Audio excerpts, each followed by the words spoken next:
नमस्कार, आप देख रहे हैं बिग फाइट लाइव। आपके साथ मैं श्वेता मिश्रा अवस्थी। प्रदेश में विधानसभा उपचुनाव का घमासान जारी है। पार्टियां और नेता पूरी तरह से अपने वोट बैंक को साधने में जुटे हैं। तो ऐसे में जुबानी बाढ़ ना चले, ऐसा तो कैसे हो सकता है। दिवाली का त्योहार निकलते ही नेता पूरे फॉर्म में आ चुके हैं। बीजेपी प्रदेश अध्यक्ष मदन राठौड़ ने बयान दिया कि विरोधी मानसिकता का व्यक्ति जीता तो वो क्षेत्र में विकास के काम नहीं करा पाएगा। इस पर नेता प्रतिपक्ष टीकाराम जूली ने आपत्ति जताई और बयान को लोकतंत्र विरोधी बताया। वहीं कांग्रेस नेताओं के बीजेपी ज्वाइन करने पर मदन राठौड़ ने कहा कि नेताओं का कांग्रेस की रीति नीति से मोह भंग हो चुका है और बीजेपी से प्रभावित होकर कांग्रेस पार्टी छोड़ रहे हैं।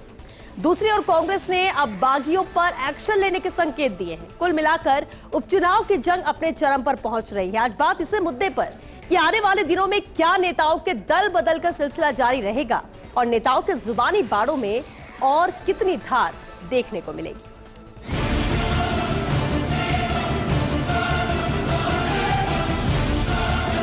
विरोधी मानसिकता का व्यक्ति गया तो वो फिर वो काम करवा भी नहीं पाता। दूसरी मानसिकता के लोग चुनाव में जीतने नहीं चाहिए। संविधान को कमजोर करने वाली बात है।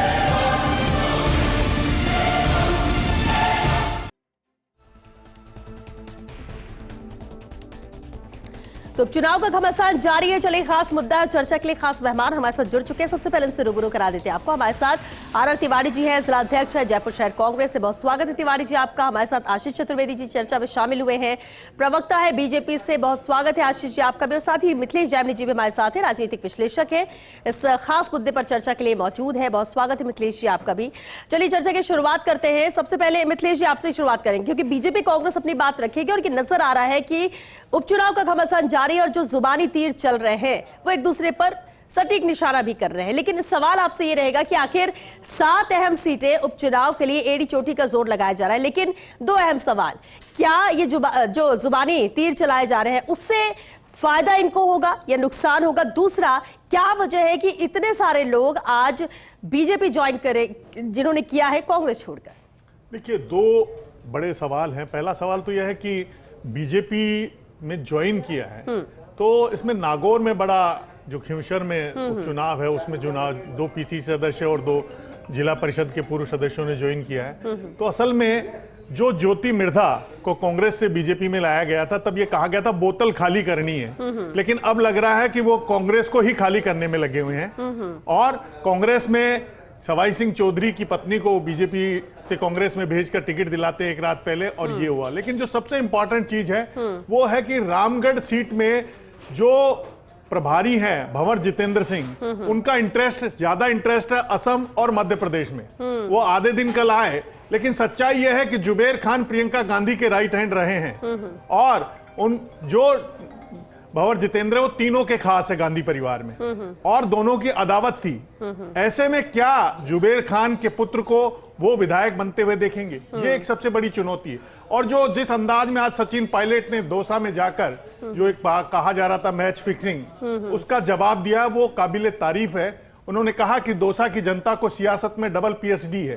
वो जानती है कब किसके धक्का मारना है, कब किसका हाथ पकड़ना है, कब किसका हाथ छोड़ना है। अब इंपॉर्टेंट चीज यह है कि गोविंद सिंह डोटासरा के साथ जो कांग्रेस में एक इनर पटको पार्टी चलती है कि किसी बड़े जाटों के लिए कहा भी जाता है कि जाट अभी तक नंबर 2 नहीं बन पाया, भले वो दावा करता रहे कि हम जाति में वोटों में सबसे ज्यादा है।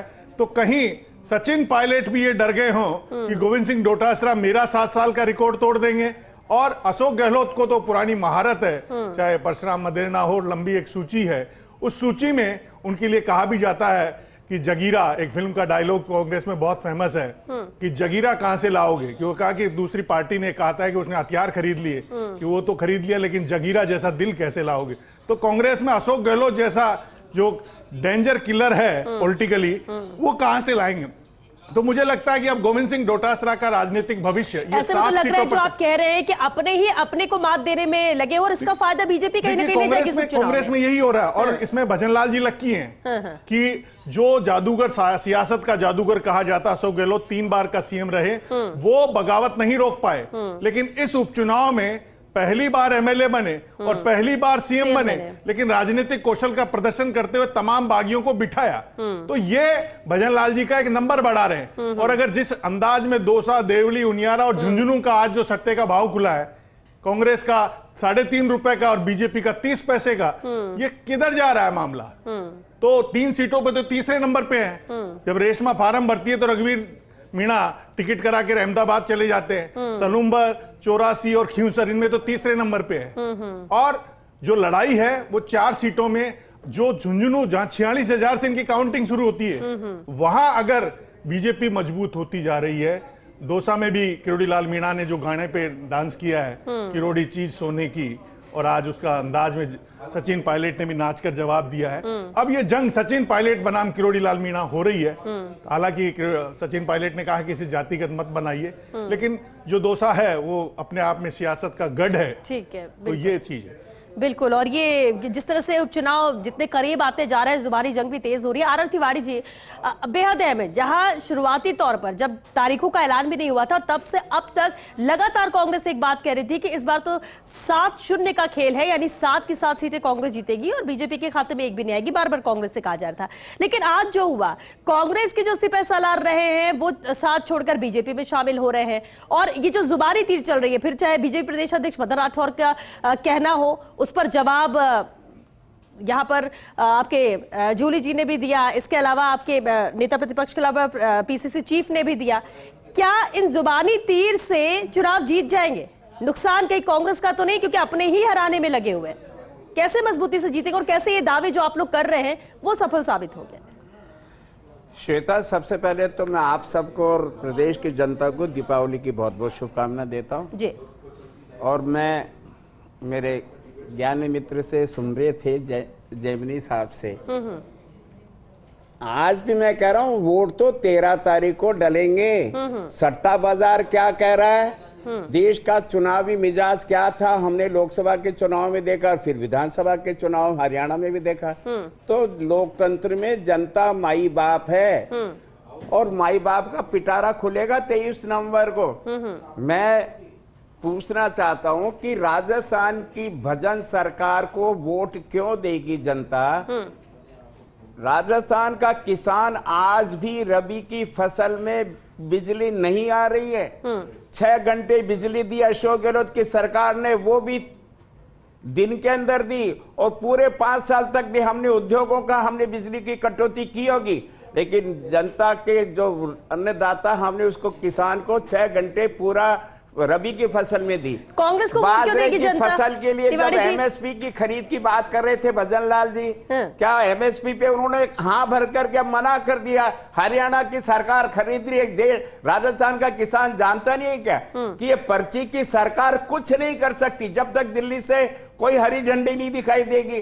कानून व्यवस्था क्या है, आरजीएचएस में राजस्थान ठीक है, ये मुद्दों की बात करें। तिवारी जी, कांग्रेस की भी बात कर रहे थे। की सुविधा नहीं दे रहे हो। तिवारी जी, ये मुद्दे हैं जिसको लेकर कांग्रेस बार बार दोहराती रही कि चुनाव के लिए जनता इसलिए साथ आएगी।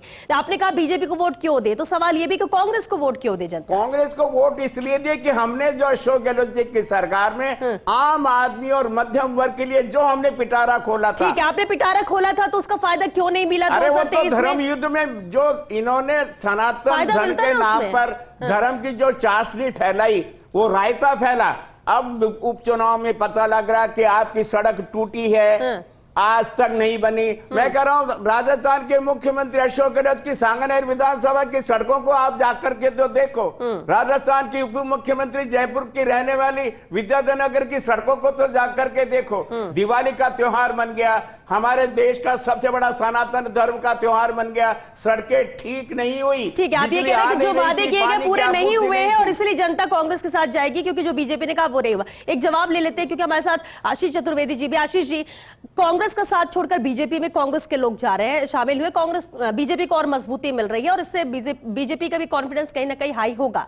लेकिन जो बात बार बार की जा रही विकास को लेकर, इस 1 साल में भी वो विकास हो जाना चाहिए जो कांग्रेस ने नहीं करा, और कांग्रेस इसलिए कह रही है कि जनता साथ नहीं जाएगी बीजेपी के।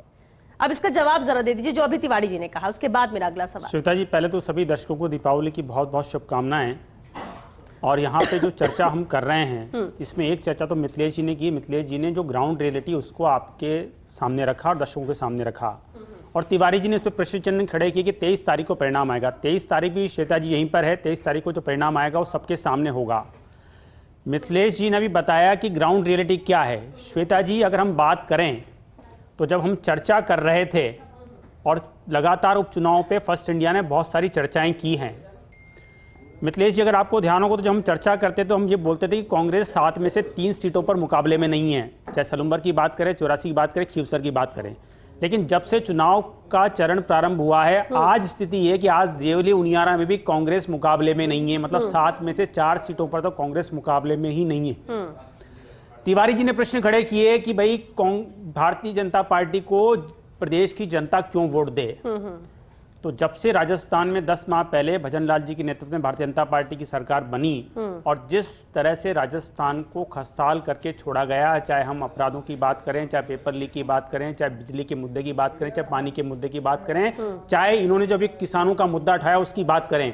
तिवारी जी, ये आपकी सरकार थी जिसने किसानों के लिए हाईकोर्ट में एफिडेविट दिया था कि हम 1 ग्राम बाजरा भी नहीं खरीद सकते हैं। आपकी 5 साल सरकार रही। अरे सुनिए, अरे हम तो कर रहे हैं, हमने, अरे सुनिए तो सही तिवारी जी, अरे सुनिए आप तिवारी जी, सुनिए, प्रदेश के 80 लाख किसानों किसान सम्मान निधि मिल रही है और जब से हमारी सरकार बनी है हमने उसमें वृद्धि करी है, आपने नहीं करी है, हमने वृद्धि करी है। बिजली को लेकर के हमने 2,24,000 करोड़ के एमओयू किए हैं ताकि किसानों को 2027 तक 24 घंटे बिजली मिले, 24 घंटे बिजली मिले, इसकी व्यवस्था हमने की है। आपने क्या किया बताइए? अरे तिवारी जी ये बताइए 5 साल में आपकी सरकार ने अगर 1 मेगावाट बिजली का भी उत्पादन किया है तो बताइए ना यहाँ पे जनता को। राजस्थान में 30 बताइए आप क्या स्थिति, बिजली की क्या स्थिति थी? 5 साल तक आपने कोई बिजली का उत्पादन राजस्थान में नहीं किया, कोई एमओयू नहीं किया, उल्टे आपने हमारे खाते को आप कब तक फैलाओगे? अरे हम तो कर रहे हैं ना, हम तो कह रहे हैं ना, हमने चलिए मेरे तिवारी जी हम कह रहे हैं ना, बिजली चाहिए, तिवारी जी हम कह रहे हैं, चलिए ये हम तो कह रहे हैं कि हमने बिजली के क्षेत्र में काम किया। आप बताइए ना, आपने क्या काम किया? नहीं मिल रहा है। तिवारी जी एक मिनट, तिवारी जी सुनिए, आपका ये किसानों के प्रति संवेदना भी और दर्द है कि जो किसानों को मिलना चाहिए वो नहीं हो रहा है। आशीष जी कह रहे हैं कि किस तरह से सरकार काम करे, इस पर एक जवाब मैं मिथिलेश जी आपसे लेना चाहूंगी। क्या ये तुलना करना अभी सही है? जिस तरह से तिवारी जी कह रहे हैं कि 5 साल में गहलोत सरकार ने क्या क्या किया और भजनलाल सरकार ये नहीं कर पा रही है क्योंकि अभी 11 महीने का वक्त भी पूरा नहीं हुआ, और क्या उस लिहाज से पास नजर आती है सरकार, और क्या उस लिहाज से ये सवाल करना जायज होगा? देखिए, तिवारी जी का जो धर्म है वो पूरी ईमानदारी से निभा रहे हैं क्योंकि 4 से 5 सीटें पूरी तरह किसानों पर निर्भर है और उन सीटों पे पहले डीएपी खाद की कमी का मुद्दा बना और रात को बिजली आना, ये भी एक मुद्दा है। और तीसरा इंपॉर्टेंट चीज है जो मुझे लगता है कि भजनलाल जी को तत्काल पूरा करना चाहिए, वो है बाजरा खरीद। क्योंकि खुद भजनलाल जी ने ये बयान दिया था, अगर कोई मुख्यमंत्री बयान देता है कि बाजरा खरीद करेंगे तो करनी चाहिए, क्योंकि किसानों का बाजरा वाकई अभी हालांकि बाजार में मांग और सप्लाई को देखते हुए 18 से 20 रुपए किलो बिक रहा है, लेकिन कहीं न कहीं अगर आपने कमिटमेंट किया है तो ये केंद्र सरकार आपकी है, डबल इंजन की सरकार है। जब आज मदन राठौड़ जी कह रहे हैं कि अगर विपक्ष का एमएलए बनेगा तो काम नहीं कर पाएगा, ये हो सकता है इनके लिए उल्टा भी पड़ जाए।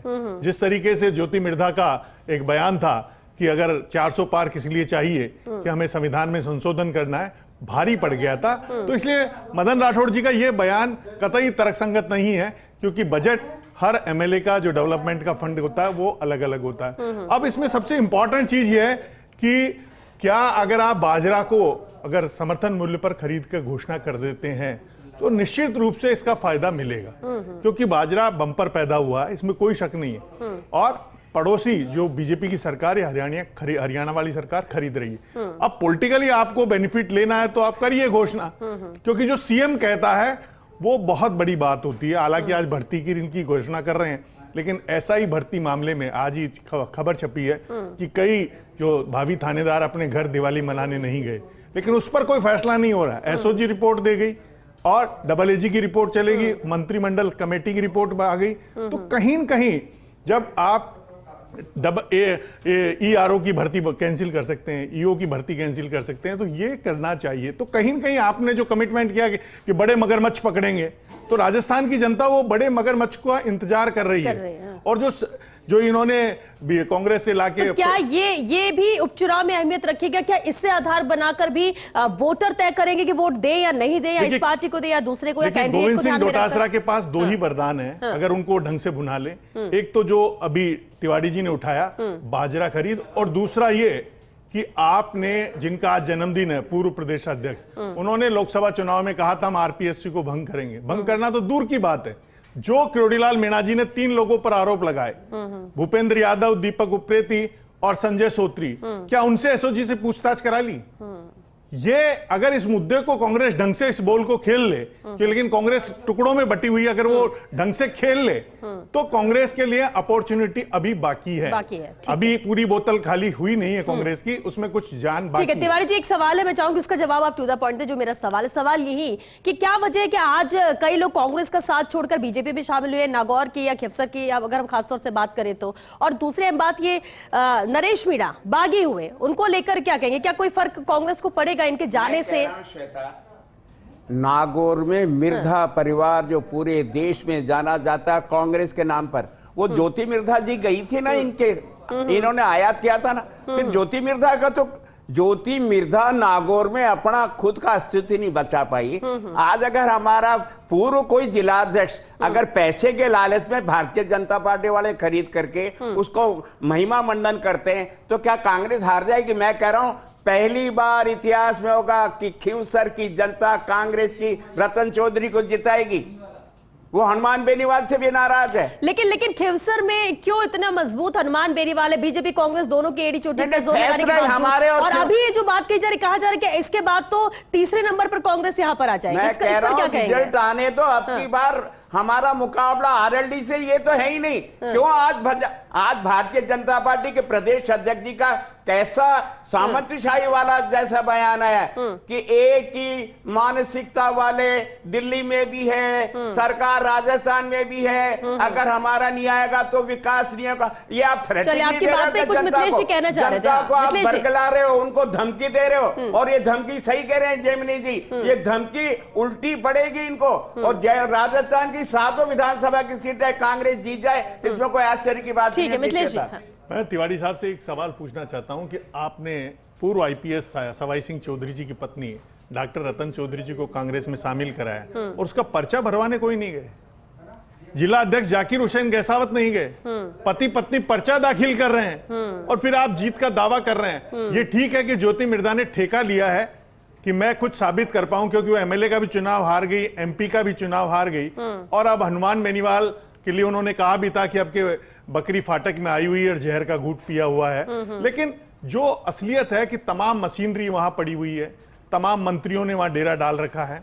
पिछली बार भी जब कांग्रेस का शासन था, हनुमान बेनीवाल का भाई लड़ा था, यही नजारा खिवसर की सड़कों पे था, फिर वो जीत गए थे। लेकिन इस बार जो दुर्ग सिंह चौहान को लेके गए हैं, दुर्ग सिंह को, जो 2 बार बसपा के कैंडिडेट रहे, उनको भी शामिल करा लिया। उसके बाद भी अगर कनिका बेनीवाल चुनाव जीत जाती है तो ये जो रिचपाल मिर्धा जी ने कहा था कि फिर तो हम अमरा बकरा बोल देंगे, अमरा बकरा वो होता है कि जिसको कान में कुंडी डाल के घुमाते हैं, तो क्या हनुमान बेनीवाल अमरा बकरा बनने जा रहा है, या उसको रोकने के लिए कांग्रेस और बीजेपी एक हो गई है? क्योंकि सवाई सिंह चौधरी जी 24 घंटे पहले बीजेपी में थे, ज्योति मिर्धा के राइट हैंड थे, उनकी पत्नी को टिकट इन्होंने ही दिलाया, क्योंकि गोविंद सिंह डोटासरा कोई नहीं चाहता कि बड़ा जाट लीडर बने। तो हनुमान बेनीवाल का जाट लीडरशिप खत्म करने के लिए तमाम कांग्रेस और बीजेपी के जाट नेता जवाब बस कि आखिर अगर सब साथ है, एकजुटता है, तो फिर नामांकन के लिए मौजूदगी किसी की क्यों नहीं थी? वो स्वतंत्र पत्रकार है, मैं इनकी इज्जत करता हूँ। पत्रकार का अपना एक सोच होता है, लेकिन मैं फिर कह रहा हूँ श्वेता, अब की बार खिवसर की जनता कांग्रेस की रतन चौधरी को विधायक बनाने जा रही है।